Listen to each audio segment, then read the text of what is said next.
Okay, let's see what notes you've made around this information about cyclooxidase enzyme. So we read cyclooxidase is one of the enzymes needed in the formation of prostaglandins. So making some assumptions here, cyclooxidase, if it's an enzyme, we know therefore it must be a globular protein. If it's a protein, we know that the monomers are amino acids, that it has a specific 3D shape, and that will be due to its tertiary structure. We know that it's going to be affected by changes in temperature, pH, concentration of substrate, and things like that. So lots of assumptions here that we've made about cyclooxidase, even though we've never heard of this specific enzyme before. We read that it was needed in the formation of prostaglandins, so I've done some research here and found out that prostaglandins are actually lipid compounds, and they're derived from fatty acids, that they have hormone-like effects within the body, and they're found in almost every tissue in animals. So this is something that's not actually on the specification, so we can assume that the actual structure of prostaglandins and their effects aren't that important for the question. It already tells you that prostaglandins are compounds that are involved in causing fever, pain and inflammation.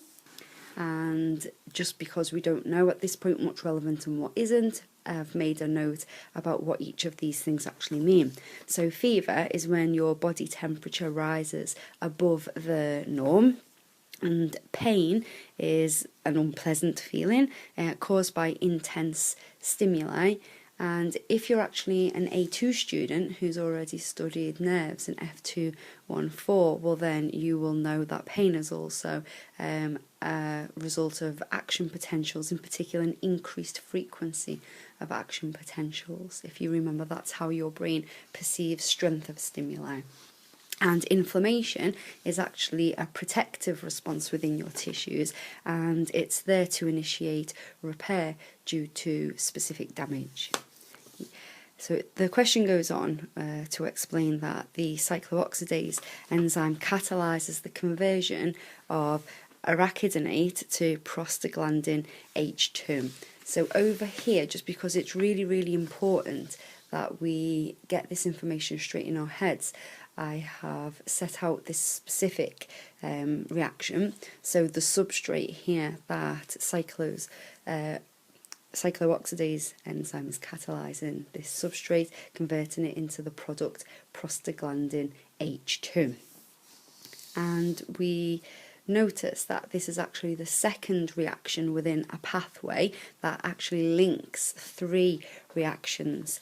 And the first was the catalysation of phospholipids into arachidonate by an enzyme that they've not actually named within this figure, but we've called it enzyme A. So again, just to make it very clear in our heads, the phospholipid is the substrate of this enzyme and the product is arachidonate, which actually becomes the substrate for the cyclooxidase enzyme. So this product actually determines whether if this enzyme has a substrate to work or not. And then the prostaglandin H2 is converted by a third enzyme now into prostaglandin. And again, that enzyme wasn't named, but we know that the substrate for this enzyme is prostaglandin H2, and the final product there is prostaglandin. So this is the full pathway here. The phospholipid being converted into arachidonate, which is by the first enzyme, and this arachidonate becomes the substrate for the COX enzyme, which is then converted into prostaglandin H2. So this is the second reaction, but the first has to happen before so that the COX enzyme actually has a substrate to convert. Likewise, if this prostaglandin H2 isn't created, well then the third enzyme doesn't have its substrate. So prostaglandin H2 converted into the final product, prostaglandin there. And further down then, it says the COX enzyme is found attached to the inner surface of the endoplasmic reticulum. Now, endoplasmic reticulum is something that we saw in F211 when we did eukaryotic structure. The two forms, rough and smooth.